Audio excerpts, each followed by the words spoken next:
Hey, Patrick Coffin here. Do you like a good night's sleep? I do too. Big time. This episode of The Patrick Coffin Show is brought to you by MyPillow. Go to mypillow.com, save. What do I mean by save? Instead of paying $120 for a pair of these bad boys, you're only going to pay $69.98. It's a great deal on pillows. I love my MyPillows. If you're not getting enough sleep each night, you're not going to be able to be the best that you can be. You're not going to be able to build a culture if you're always exhausted. These are washable, dryable. They're low maintenance. They're made in the USA. You get a 60-day money-back guarantee. There's no risk.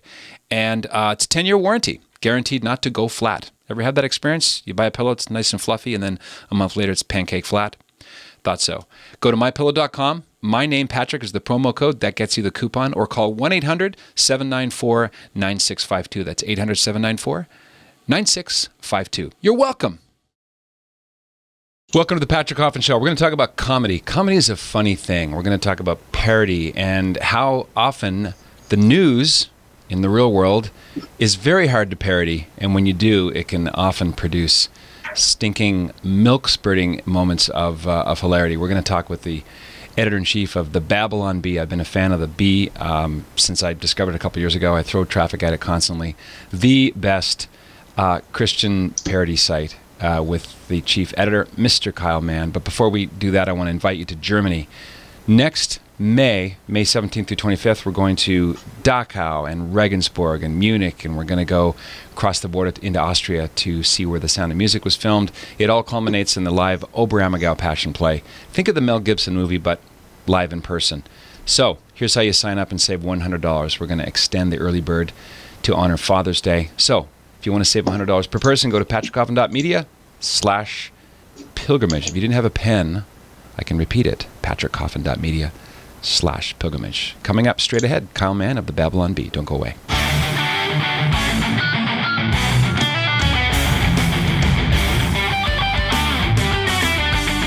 Welcome back. As I mentioned, Kyle Mann is the editor-in-chief of the Babylon Bee. It's babylonbee.com. He's also the writer of How to Be a Perfect Christian. Kyle, and it's very intimidating because you are the perfect Christian. Welcome aboard, sir. Yeah, thanks for having me. How did you first hear of the Babylon Bee before you rose to be its grand poobah? Well, I started emailing in submissions on the first day it launched. The guy who founded it, his name's Adam Ford, and he ran a webcomic for years, and it was kind of from the Reformed perspective webcomic, and he just kind of announced on Facebook to his 30,000 fans or 40,000 fans or whatever that he was launching this satire site, and to me it was everything that that we needed in the church, and so it really resonated with me in terms of what kind of humor he was going for and what kind of things he was trying to say. So I started emailing in submissions on that first day, and I just kept sending in articles. So I was sending him 3 or 4 articles a day, and eventually I became the head writer part-time. And then about a year ago, I quit my job and started running the site full-time. That's got to feel great. When the alarm goes off, you're doing something that you would have done for free. Not that you want to advertise that part. Yeah, right. I helped a guy launch, Somer Naum, his name is, very funny, Chaldean Christian. He started Eye of the Tiber, and I came up with the subtitle, Breaking Catholic News So You Don't Have To. Very similar missions.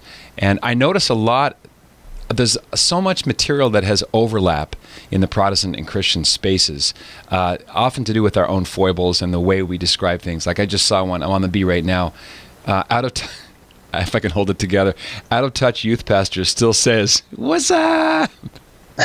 Which, if you haven't been in church camp, if you haven't been in church camp circles, you wouldn't probably get it. It's sort of it's the news version of John Christ for people who don't know John's Christian. We're funnier than. We're fun, of course. It's not what he said, but we'll move on. Jesus reminds the nation he will one day burn all the American flags and also everything else. That's a little spicy, but yeah. Do you have editorial meetings where you decide, look, this is the line, beyond that it's cruel or not funny or just too extreme? Because I have never found any content that was offensive. I thought it was edgy and daring. The thing that speaking of milk spurting, was the story of Joel Osteen sailing through the waters of Houston after the flood on the SS Blessed, right. handing out pamphlets. Was it your life can be blessed or something? He was passing out his books. Yeah, right. Your Best Life Now, and yeah. That kind of stuff. Yeah, what's your criteria? Do you go, okay, this is either not funny or too extreme or just cruel? I mean, there's not I wouldn't say that there's a specific line. There's all kinds of things that you have to weigh when you're doing a given piece. So a lot of it we had to feel out early on, because we were doing something that hadn't been done before, at least in Protestantism. And, there's been a few sites like Lark News, and the Tiber was doing the Catholic stuff. And then, of course, there was the Wittenberg Door back in the 70s. But kind of doing the stuff, we're running 5 or 6 pieces a day. And so the pace that we're doing it at and covering current events and worldviews and more niche Christian humor, there was a lot of it that we had to do by feel, where we didn't, I think we have stepped over the line a few times because we were trying to figure it out. Right. I think the main thing you have to weigh is like, maybe this joke gets close to the line, but is the point that it's trying to make important enough, and are more people going to get the point than people who are going to be offended? Mm-hmm. So you always have to weigh that. I think all comedians have to do that when they're thinking of doing an edgy joke. Yeah, I'm very interested in the craft of comedy writing. I've got 2 I consider dear friends. Tom Leopold, who was a staff writer on Seinfeld, who's written for Lucille Ball and Bob Hope and all the greats, David Letterman era stuff, and Tom Wilson, who was Biff in the Back to the Future movies. Tom is one of the naturally funny people in the world, and comedians don't like to analyze what is funny, because it's the least funny thing you can do. Why do things make me laugh? You sort of have a nose for it. Do you agree with that? You're sort of, there's a sense in which you know what's funny, what's going to work, what's going to light up your audience. Yeah, I mean, hopefully we're batting a pretty good average where we're hitting more than we're missing. I mean, a good satire piece or a good satire headline to me is like, you can't look directly at it. Right. like you're saying, if you look at it too long and you're staring at it and you're trying to analyze, you can't break down the pieces of what makes something funny, but you have to try, and then I don't know, when it all comes together and you're looking at it and it's like, that is funny, and you just know that there's something intangible about it. I actually wrote like a bot that will come up with Babylon Bee headlines. I'm like, I wonder if a robot could do our job. And it's funny because it kind of gets like the pieces right. It's like it'll put one of our favorite people to make fun of, like Joel Osteen or John MacArthur or the Pope or something, mm-hmm. and then it has them doing something silly, but it doesn't make sense. It's not funny. It's not like it doesn't have that intangible element where it's communicating truth through this sharp little witty headline.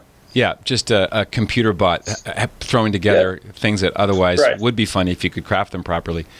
I think Christians are there's a kind of, speaking as a Catholic, there's a tendency to feel like it's a fortress. The church is a fortress, and we have the Holy Spirit, we have grace, we have the Bible, we have the sacraments, we have our holy things. Then there's the evil world, and they hate us, and they're always trying to bag on us.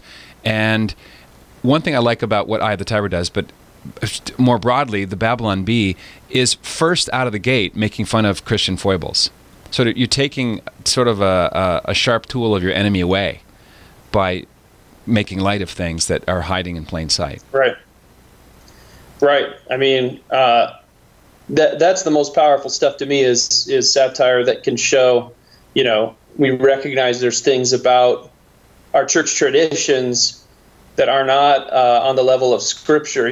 There's things about our church traditions that are really silly, but I think human nature is to take whatever you're familiar with and elevate it to that level, like it's God breathed, it's something that's a hill to die on, and that's just human nature. Is we become legalistic and say our way is the way to do it, So I think I think there's a lot of humor to be mined for people who don't always take themselves seriously. You know, when we can laugh at ourselves, I think it really disarms some of that criticism from the world. I just saw a tweet that maybe you posted, and it was something like, "My life's not going to be complete unless Pantene V is a hashtag." It was something to do with Pride Month. Right. Yeah. Yeah, that's something we've gotten a little mileage out of this year, because with the Pride Month, a lot of corporations are jumping on, you know, I'm going to get it wrong, LGBTQA. Q2, 2Q. Don't forget questioning. And the 2 is double spirits. So don't be offensive on our show, okay, Kyle? You forgot the double spirits. Sorry, I know your audience is very a lot of snowflakes out there. So they're extremely triggered. I'm clutching my pearls as I listen to you. And then I saw they were all mad about now the allies. The allies are in the alphabet too. They got the A, and then a lot of allies are in the alphabet too. Yeah, and then they were mad. People were mad. Corporations were posting this thing like, thanks to the LGBTQ and allies, and they're like, allies don't belong in our group. And a lot of the LGB people don't like the T's. What are the T? What's trans got to do with what we're about? Nothing. So they can't. It's crazy. It's kind of fun to watch them try to eat themselves alive. Right. Just stand back and get the popcorn out. Yeah, sit back and let it collapse, I guess. A lot of it, Kyle, is subtle. I'm looking at a newer story on the Babylon Bee. New Bible Geek Squad will come to your house to argue with you about theology. It's funny, if you look at the URL on that. Yeah. You can see the headline was actually different, and I fixed it. I think originally it was to fix your theology. They would just come and fix your theology. Yeah, that's good. But like you said, the subtle humor is, people who get early into theology and go to seminary and they're reading all these deep books and stuff, and oftentimes they just kind of they just start arguing with people, Yeah. So it's almost funnier because you've got this whole outfit that's set up to go fix everybody's stuff, and they just end up arguing the whole time. Yeah, they just want to overrun the fixing thing to fix your worldview, even though you just have a problem with your system. Right. Sarah, we could do this all day, Kyle. So let's. Sarah Sanders finally resigns after being forced to defend Trump's statement that The Last Jedi is the best Star Wars film. Yeah, we wrote that last summer. That was actually before she resigned. We just reposted it when she resigned. But we were trying to think like how far, like what would Trump have to say to get Sarah Sanders to resign? How what would be a bridge too far for her? And right. It's a funny thought experiment. A lot of old stuff becomes new quickly. I thought it was recent because he's back in the news, but I noticed from June 20, 2017, and you've got his head masterfully photoshopped on maybe Sean Spicer's body. Trump picks Alex Jones as new press secretary, and he's there looking wide-eyed, selling his his erection pills or whatever he does. What's great about that is you can with every time Trump fires his press secretary, you can just repost that one. Yeah, it's evergreen.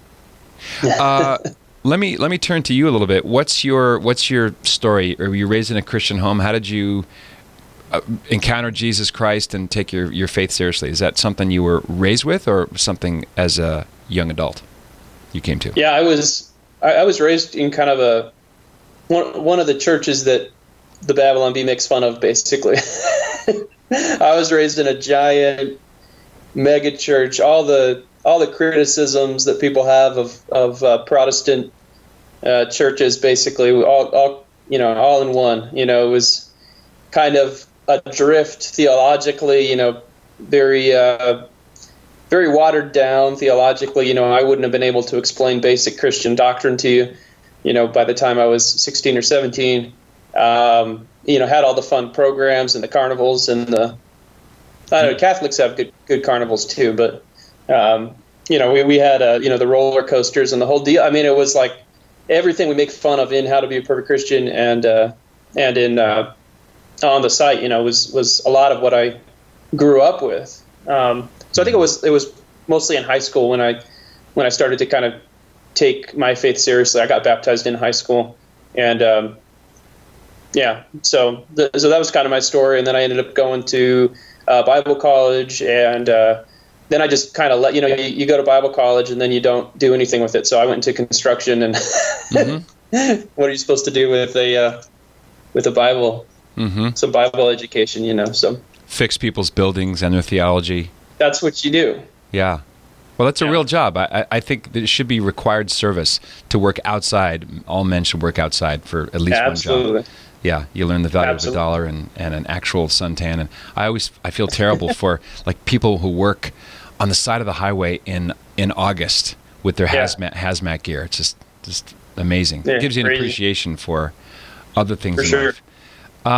What do you do when valued members of your audience, because your audience, I'm sure they're giving you feedback constantly, when they, or if, maybe better, people who don't know that it's parody, come back with, what?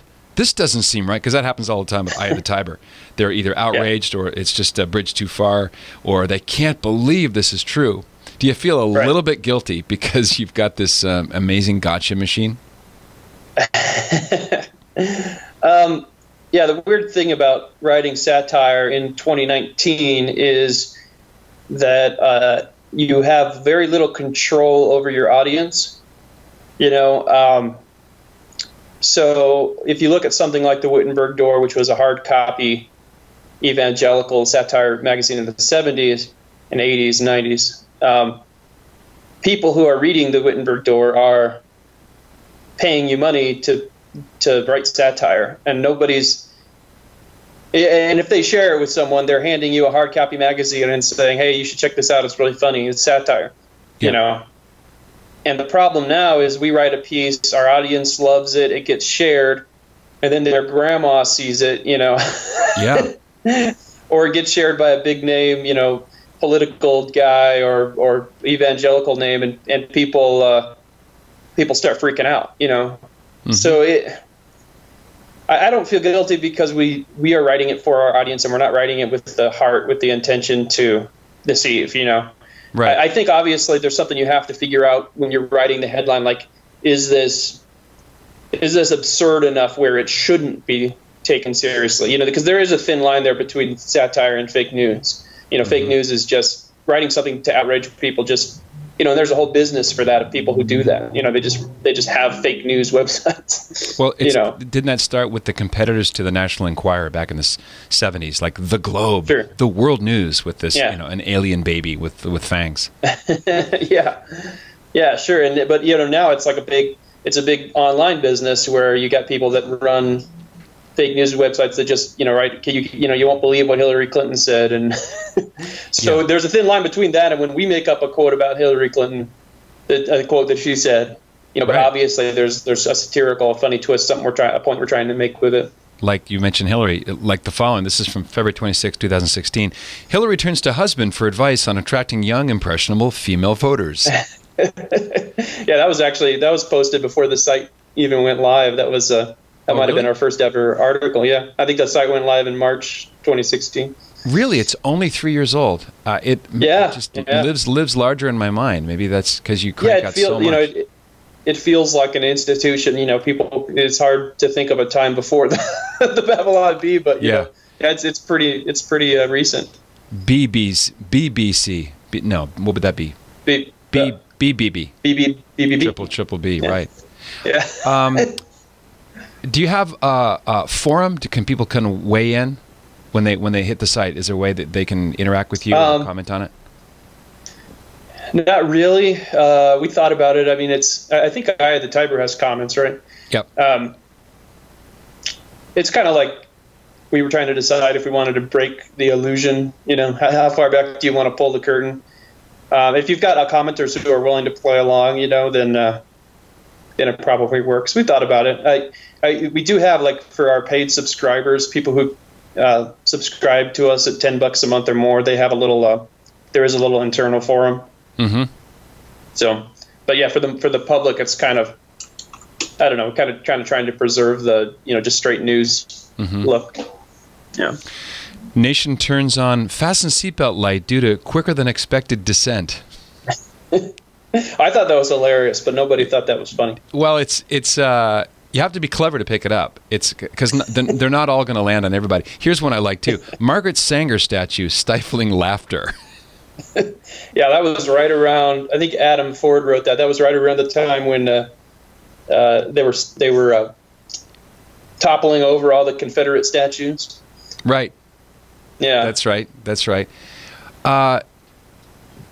Taste is a thing impossible to discern. Like when someone finds something funny and someone else finds something offensive.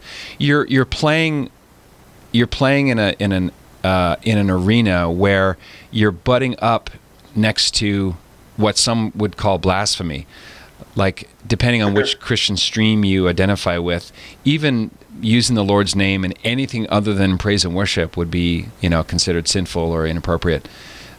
Your approach to that is much more lighthearted. To me, it's rather obvious. But do you get complaints where people say, "Don't use our Lord's name"? Don't you can make fun of Christians, but not Christ? Yeah, we get that. Our method is to, if we're going to use God or Jesus in a headline or article, like, I like that one you read about Jesus.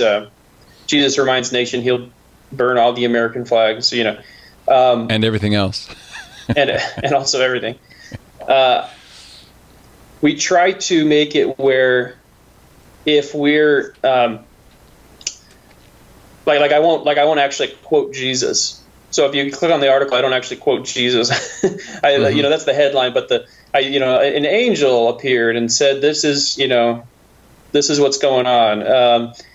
And we try to make sure, like, if we're using God, what we're trying to make fun of often is the people's misconception of who God is. So the first article I ever wrote for the Bee was Holy Spirit unable to move through congregation as fog machine breaks. Right. And and we actually got some people that were upset about that one, like, you don't use the Holy Spirit as a joke, So our response basically is that the point is that's not how the Holy Spirit works, right? So the point is this is a parody of the Holy Spirit, that the real Holy Spirit does not work this way. So we're writing about a fictional version so that you will better understand, who the true Holy Spirit is.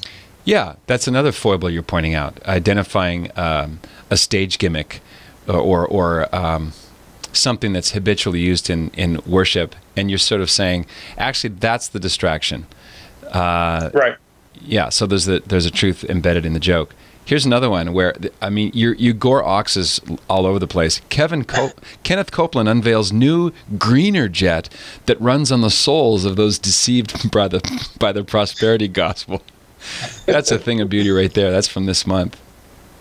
Yeah, we love poking the prosperity gospel folks. Yeah, that's a favorite target. Maybe just because it's such low-hanging fruit.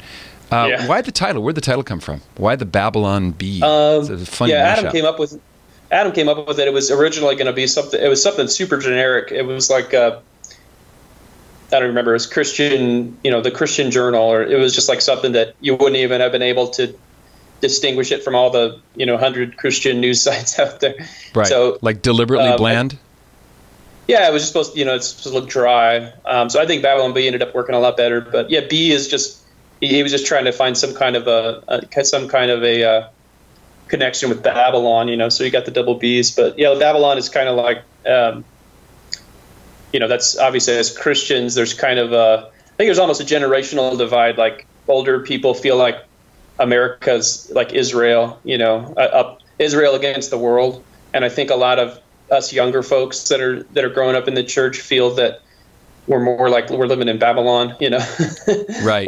It's more like we're in exile, and that may be a generational divide, and it may just be a shift in the culture. But so that's kind of the idea. It's reports from Babylon. That makes sense. Babylon as the fallen world, as exile is a good way to put it, as opposed to God. I mean, this is something I say to Catholics, that America was not created wasn't conceived in original sin and is preserved from all original sin, that the Holy Spirit was not promised to the U.S. or to Israel or any secular country, but to the church. Right. And therefore, we can't. I think it's a temptation to eternalize one's political world. Like, this will always be here. Almost like the flag is right up there next to the cross as a symbol of some eternal goodness. Yeah. Do you think America's? We hit on that a lot. I mean. Yeah. So we just hit on that connection a lot, especially around 4th of July. That's a big thing with big mega churches. Is they did a big 4th of July service, and you've got the big. I think I saw one church. I think it was local, where they were they had the big cross on stage, and then for the 4th of July, they unfurl a big American flag, literally covering the cross. What, like not even shrouding it, just covering it? It's just covering the whole. You're just like, oh man. I'm not trying to. Like the flag is so big, it just covers the whole stage, so it's covering the cross. I'm like, there's something symbolic here, but I can't put my finger on it. Oh, I can. That folds right into what could have been a B story. Preacher remarks on the blood of Christ, the blueness of God's heavens, and the white of the Lamb. I mean, you could red, white, and blue, man. Yeah, red, white, and blue. Yeah. Instant sermon. Was the founding idea of the Babylon Bee to evangelize as well as make people laugh? Is there kind of a subsurface, not goal or something like a subterfuge, but it serves a dual purpose, making people laugh and also making them think, and maybe planting a seed of faith? Yeah, I mean, I think a lot of our satire was designed to be pointed internally, so I guess it would be more like discipleship or hopefully sanctifying some people versus evangelism. But, you got to understand, when Adam launched the Babylon Bee, he thought it was going to be a side project to his comic, and he would throw an article up once a day, or if that. And quickly it became, his full-time job overnight. And so we didn't really know at the time that it was going to be being shared way outside Christian circles. So now where I have atheist friends and Mormon friends and unbelieving friends who are, commenting and replying, saying they like, what we're doing. And so, I wouldn't say that was necessarily one of the original intentions. We just wanted to communicate truth to the church through humor and satire. Mm-hmm. I mean, there's so many resources out there for the church. You can you search any topic and there's a billion articles on it. But if you can communicate that same truth in one sharp little headline, it's a powerful thing that we weren't really seeing being done in a lot of ways. Yeah, I think that the crafting of the title it goes a long way to attracting someone to the rest of it, and that makes it uniquely fitted for Twitter. You'll have just a little zinger, and oh, what is that? Click, bonk, and there you are. Have any heavy hitters or any celeb types ever weighed in, or someone who is a prominent in the church came back to your back channel with a compliment, or at least a comment? Oh, on like if we did a piece about him? Yeah. Yeah, we get that sometimes. We do a piece about somebody, you'll get a comment. You'll get a reply or an email.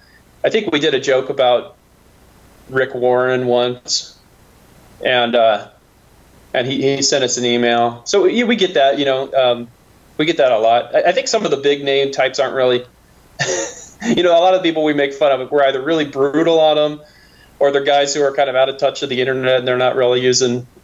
I think I'm a big fan of John MacArthur. So if I ever got a John MacArthur comment, I would be. I'll just retire and I'll be done. Well, we all have that one person that if you got mine's Alice Cooper. Strangely enough, he'd be my dream interview. Alice Cooper. Yeah, Alice Cooper would be awesome. Out of the closet Christian guy. He's sort of rock and roll rebellion within the rock and roll rebellion world. I think that's one of the most countercultural things you can do in heavy metal, and I think one of the Iron Maiden guys too, the drummer maybe. Have you heard of Rival Sons? Mm-mm. They would remind you of early 70s Led Zeppelin. They're a huge hard rock band. They're from Long Beach. The drummer is a good friend of mine. Mike Miley is like a daily mass going Catholic, serious, and he does drumming tutorials. He's on Drumming Magazine, covers all the time, but he's living this life where he can actually sidle up to someone who's a heavy hitter in the rock world and, evangelize them, or at least plant seeds, or known as someone who's a churchgoer and makes no bones about it. Again, that rebellion within the rebellion, like a salmon going upstream. Right.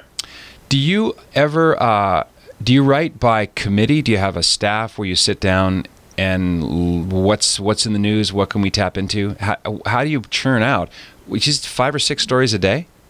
Yeah. That to me, that's a lot, unless you've got a big old army of writers.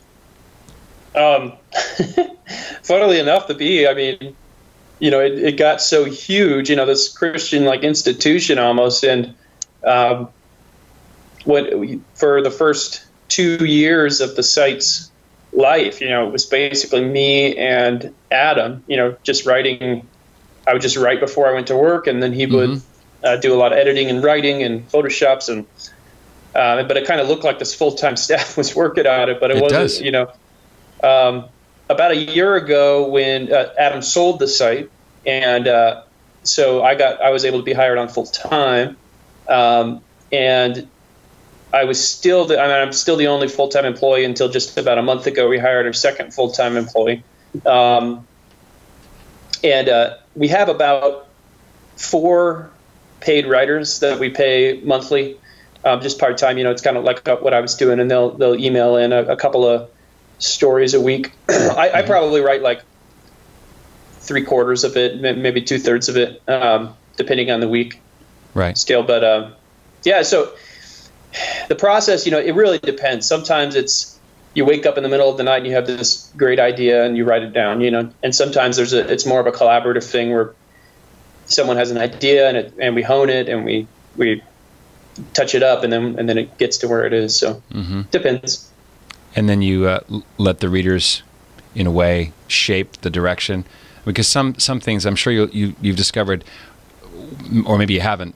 I don't know how you read your demographic metrics of the impact of something.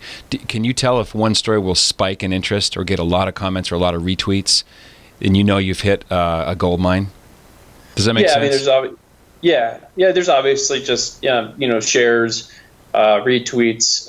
We have Google Analytics, so we can see if something gets a spike. Actually, that Alex Jones one, Alex Jones becomes the press secretary, was when Sarah Sanders resigned. That got 150,000 new page views or something like overnight, and I hadn't even reshared it yet. Like someone found it, and it started sharing it, and it just went crazy.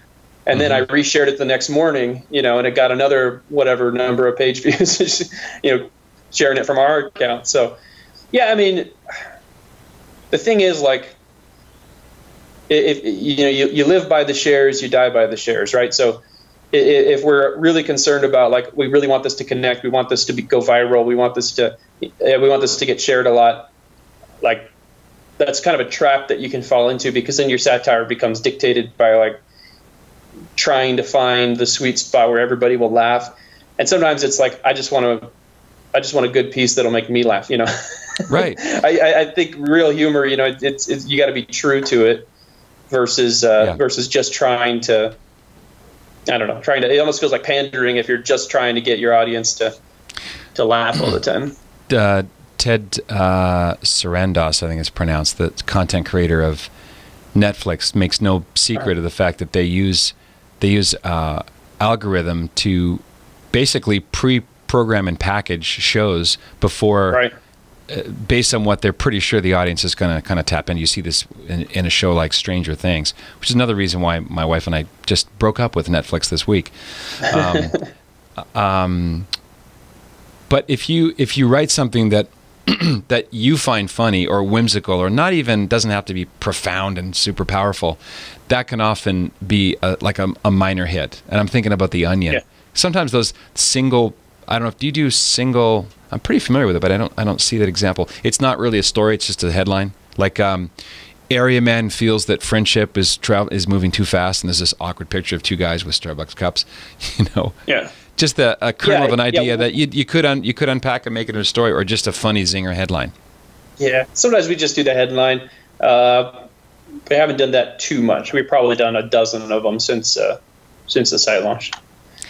But yeah, I mean, that designing creative content by algorithm or by committee, it's like, I think that I heard about that when Netflix came out with that Bright show. I may be wrong on this, but that show, it was kind of like, it felt like they just made a list of all the things that people like, and it's like, oh, they like fantasy, they like orcs, they like magic, they like cop shows, they like Will Smith. This all becomes one show, and it's like, yeah, that's what I'm saying. Work. Yeah, like, yeah, it's like it's reversing the whole process. Let's take the temperature of the audience, and we'll throw it into a computer generator, and we'll come up with we'll craft a storyline with all these symbols that we know people will like. Yeah, instead of having a strong creative vision for something. I feel the same way about like Marvel films. Like, I really like the Marvel films that have a strong vision from the director, and it feels like this director discarded a bunch of bad ideas and came up with like, here's the theme, and a very clear theme and vision for his film.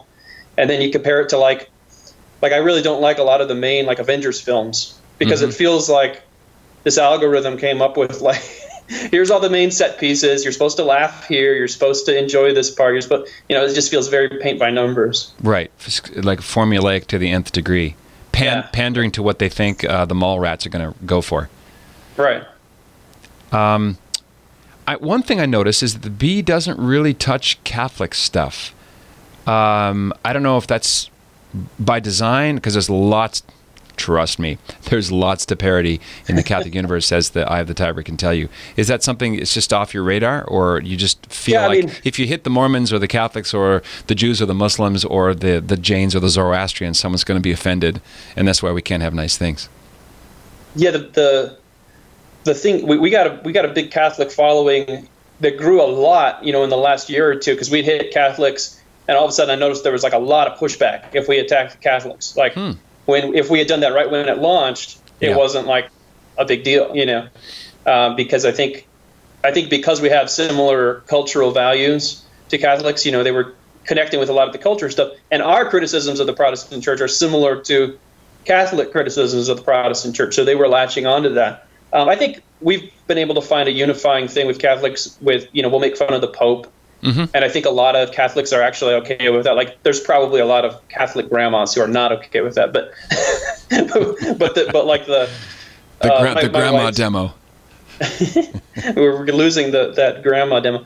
My wife's family was Catholic, so I've been to the masses, I've been to the weddings and the I'm now forgetting the first communion, funerals and stuff. So I think the thing is, you gotta, like I said, the satire is good when it comes from within, right? So if we were to do something that was trying to make fun of like Catholic tendencies or foibles, it's like, it wouldn't feel true. And we'd have to get someone on with us that was from that. Yeah, that tradition. Makes sense. Yeah, it's like Jews making fun of Jews. Like, you or I couldn't do Jackie Mason material. It's just like, what's he trying to pull off? Yeah. Yeah, maybe I'll convert just for the jokes. Hey. I'm sure you've heard of Chesterton, G.K. Chesterton. Yeah. He famously wrote that there's one quality that our Lord hid from his disciples and from the Bible because he was saving it for the next life, and that's his mirth. I have heard something like that. I may have botched it, but I think that's something like that. Half true. I sent you a couple samples from Phil Hendry. I'm not sure if you had a chance to dig into Phil Hendry. Phil Hendry is my absolute radio mentor. I think he's the greatest radio host in history, and I say that as a student and aficionado of the genre. I won't. If you've never heard of Phil Hendry, I'll put a link to a lot of the stuff he does on YouTube. But and with the caveat that Phil Hendry is meant to be listened to, not watched. But where I'm going with this is that when someone hits a nerve through parody or satire, it's extra funny because it's so close to the bone. And when you can laugh at something that would otherwise make you afraid or fill you with anxiety or stress, there's a kind of I don't want to overplay the card, but there's like a spark of divinity there. Like you're really doing God's work to make light of something that everyone else is afraid of. That's why I think it's brilliant. Right. Does that resonate? Does that make sense? Yeah, there's a real disarming quality, and I mean, obviously we believe in truth, and that's so different from the secular world where truth is relative, truth is, ever changing, and we believe that truth's eternal.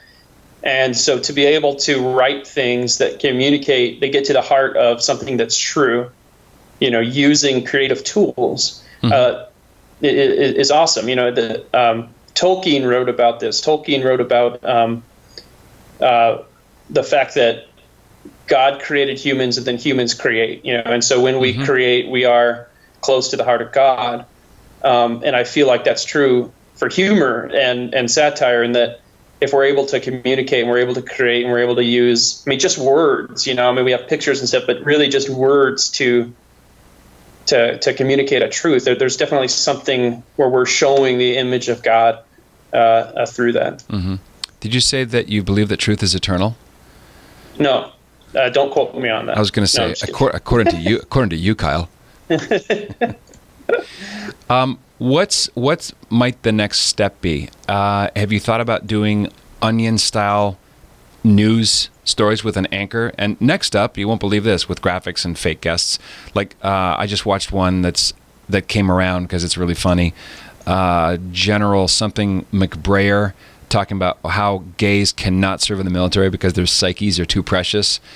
That's what the U.S. military exists, so that our precious gays will not have to fight for the country. But that takes an awful lot of money to make it look good, because I know you don't want to scrimp on the quality. What might the next iteration include? Yeah, we thought a lot about it.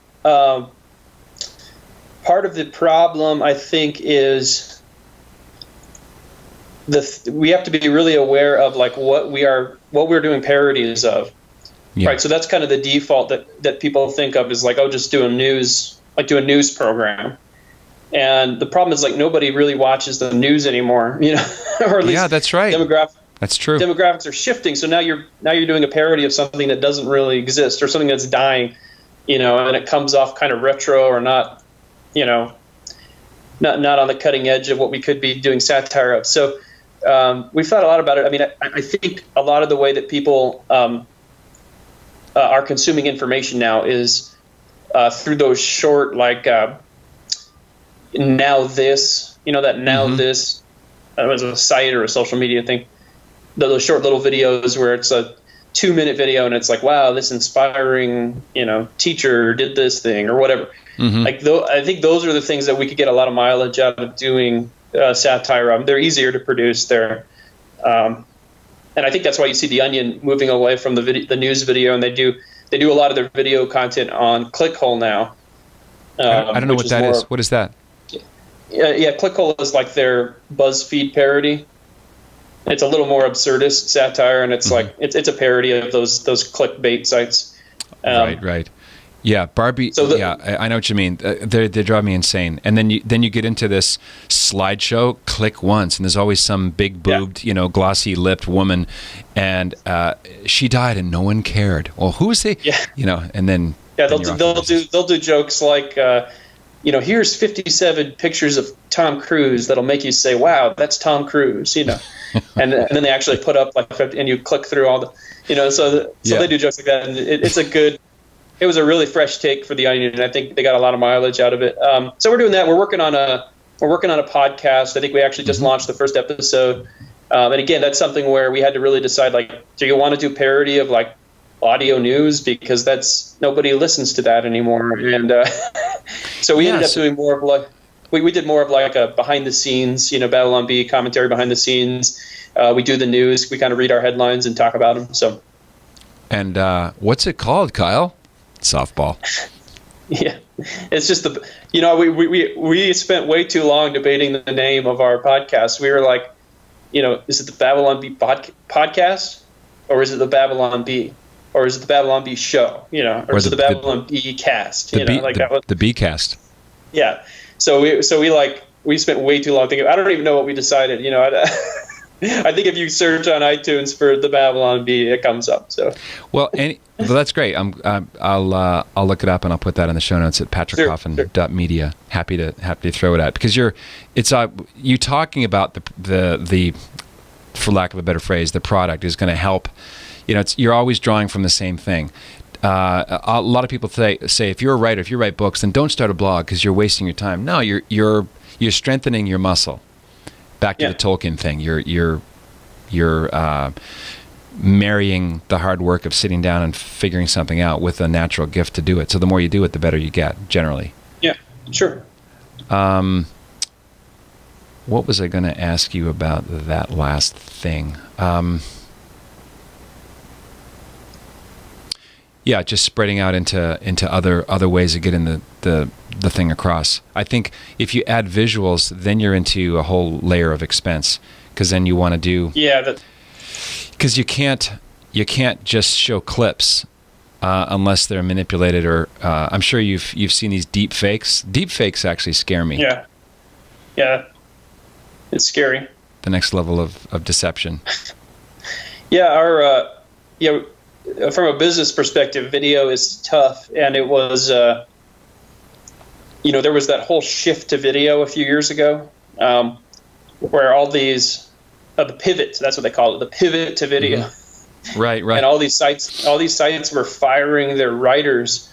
Written word is out, it's all videos, and they were hiring video guys. And then it turned out like a year or two later, it was a big mistake because the revenue wasn't there. And some of that was Facebook, like lying about how much revenue you'd get from a video. So just based on one statement, it's like people, millions of dollars invested in video, and it was a big failure.